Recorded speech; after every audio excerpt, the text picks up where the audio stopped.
10th anniversary of Hurricane Katrina is upon us. The storm devastated the Gulf Coast. And since then, our local parishes want to ensure we don't see images like this again. Mainly the issues we see in our coastal communities have a lot to do with tidal surge. We are on your side with everything you need to know to protect yourself and your loved ones as the 2015 hurricane season begins. It was really dangerous. I'll never see it again. And it was just like the Ten Commandment movie. The water was just coming so fast. We'll tell you how your parish is preparing for the season, how our storm protection system has been upgraded to better protect our area, and steps you can take to get ready now. It's hurricane season, and we all know that hurricanes are a dangerous triple threat. Hurricanes bring heavy rain, which leads to flooding, high winds and waves, and storm surges. Each alone pose a serious threat to your life, your family, and your home. The best way to be prepared is to get ready now. And we are on your side with what local parishes are doing to keep you and your family safe. We have team coverage all across southeast Louisiana, bringing you information on our levee systems, evacuation plans, and what this storm season has in store for southeast Louisiana. Let's go ahead and take a look at our hurricane predictions for this year. The 2015 hurricane season got off to an early start with Tropical Storm Ana, but you know what? That doesn't mean that it's going to be an active season. Here is a look at some other names we hope we don't meet, all the way from Bill to Wanda. Now, the hurricane season forecast is for a below average season. According to NOAA, 70% chance of a below average season with 6 to 11 storms, 3 to 6 hurricanes, and 0 to 2 intense. Now, Klotzbach and Gray upped their forecast to 8 tropical storms, and that was because Ana developed before the season started. 3 hurricanes and 1 intense. And the reasoning for that potential for a below average season is the development of El Nino. That's the warm water in the eastern tropical Pacific that causes strong upper level winds that can take the tops off of developing systems. Unfortunately, El Nino is not as big a factor for the Gulf of Mexico. We're also looking at water temperatures that are a little below average. The truth is, all you need are water temperatures near 80 degrees. And then in the Gulf of Mexico, water temperatures here are running in the low 80s. It doesn't matter what the hurricane season forecast is.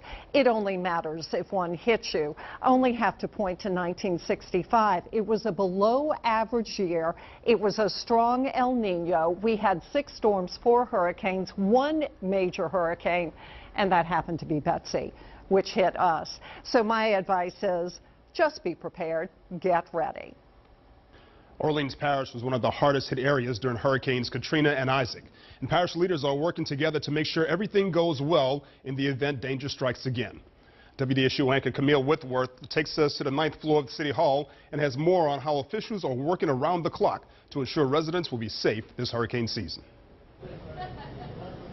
It's 9,500 square feet, state-of-the-art now, has seats for 90 individuals. We bring in anywhere from 45 to 50 different agencies at the local, state, and federal level.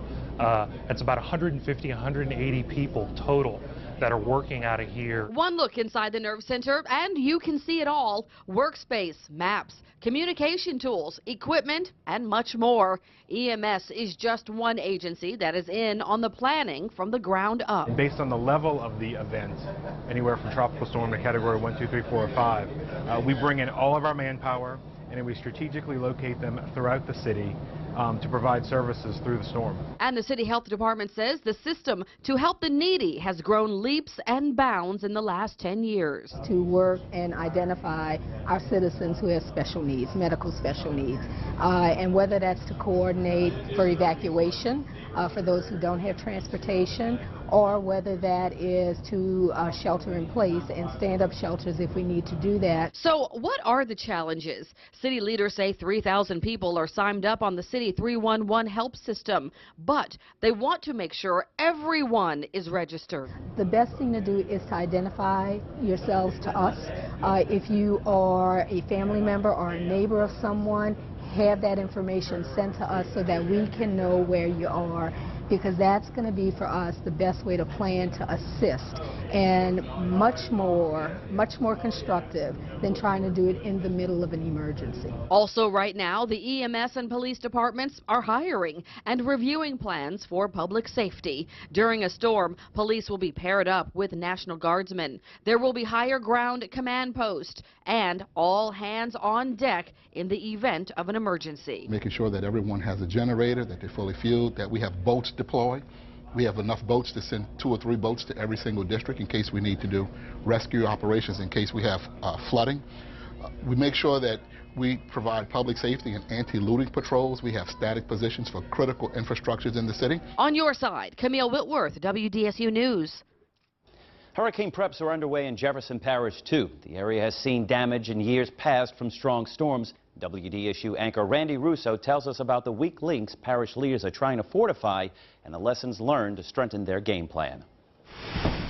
It was a not-so-dry run ahead of hurricane season. Jefferson Parish leaders say they're always learning from storms past, and the severe weather that rolled through April 27th affirmed to them to always expect the unexpected. I don't think anybody ever expected that train cars could blow off of a train trestle. So there's always things that you learn, and you always can improve. Parish President John Young says there were also thousands without power for days, something he says Entergy is working to correct for future storms. We're using that experience to continue to try to make sure that Entergy is being even more proactive in terms of their pole maintenance and those type of things, because we lost a lot of poles again, and that was one of the things we wanted to focus on after Isaac. While the Army Corps of Engineers has pumped billions of dollars in fortifying the levee systems and pumping stations across the area, there are still several communities here in Jefferson Parish still at risk, like Crown Point, Barataria, and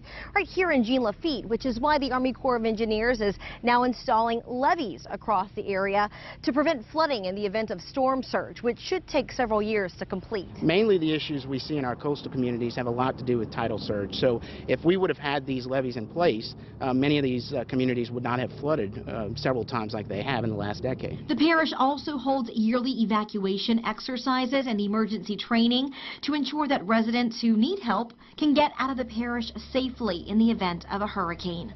On your side, I'm Randy Russo, WDSU News. Pumping stations, like Randy mentioned, play a huge role in protecting the New Orleans metro area from storm surges.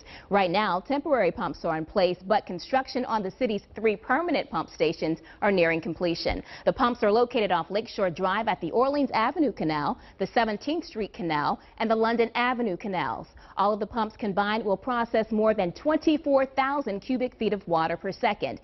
Once online, to put it into perspective, you could fill an Olympic-sized swimming pool in under 3 seconds and the entire Superdome in under 90 minutes.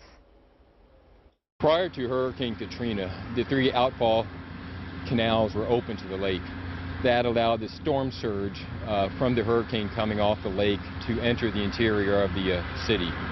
Now, with the 3 permanent pumps, we will be able to defend the perimeter of the city while still draining the stormwater from the outfall canals. The entire project has a price tag of $615 million to again block storm surges caused by hurricanes with a 1% chance of occurring in a given year, or the so-called 100-year storm. Construction is set to be complete by the 2017 hurricane season. A storm surge is considered the greatest threat to life and property from a tropical cyclone. WDSU exact weather meteorologist Damon Singleton joins us now with how a storm surge can impact land well before the hurricane makes landfall. Well, as the storm enters the Gulf and approaches us here in southeast Louisiana, the wind action is constantly pushing water against the coastline, and so water being pushed to the shore by the force of the wind is storm surge. And what actually happens is the wind is constantly blowing and blowing, or getting stronger and stronger in some cases. The water level along the coast rises until it gets to a point where the water starts moving inland, and it goes further and further inland, and the wind is constantly pushing the water, and it continues to rise. It continues to go further and further inland, and that's storm surge. You know, storm surge is affected by a number of different factors. The strength of the storm is one of them, whether it's a Category 1 or a Category 5 hurricane or a tropical storm. The size of the storm can have a big difference or make a big difference in storm surge, but if a small storm is sitting off the coast, it can create big problems with storm surge as well. The speed of the storm is important. The angle of approach this particular storm, if the eye passes to the west and southeast Louisiana, that places us on the worst side of the storm, so the storm surge will be really, really bad. And of course, the coastal characteristics are a big issue as well. For Katrina, storm surge was 25 to 28 feet, and water is very heavy, and that constant wave action is battering buildings and can destroy structures. And North Shore parishes really felt the brunt of the major hurricanes over the past few years. WDSU reporter Travers Mackel joins us now with how officials in St. Tammany and Tangipahoa parishes are prepping for this hurricane season. At Vasquez Restaurant in downtown Covington, the owners are hoping that this year Mother Nature doesn't serve up any severe weather. We don't want no part of it. I don't want anybody else to get it, but most definitely we just don't need it. Right across the street at the Parish Emergency Operations Center, emergency officials say they're prepared, not looking back, but focusing on the future. We have our reverse 911 where we can call the homeowners. We can send text messages. We can hit the cell phone. So we across the board we get information out. EOC Director Dexter Ricardo says the flooding in West St. Tammany during Hurricane Isaac was severe and lessons were learned. He says social media is key to keeping the public informed. We do our Twitter, our Facebook, we do our charter, cable channel. We do everything. We work with y'all. We work with WDSU very close. Here in Tangipahoa Parish, 2.5 years ago when Hurricane Isaac hit, parts of this area flooded like never before, including historic Middendorf's restaurant behind me. The parish president here says they're ready. We're trying to do whatever we need to do to be sure that we keep our people safe. Back in Covington, the Vasquez family hopes for the best, but is prepared for the worst. We stay up with what's coming around. On your side, I'm Travers Mackel, WDSU News.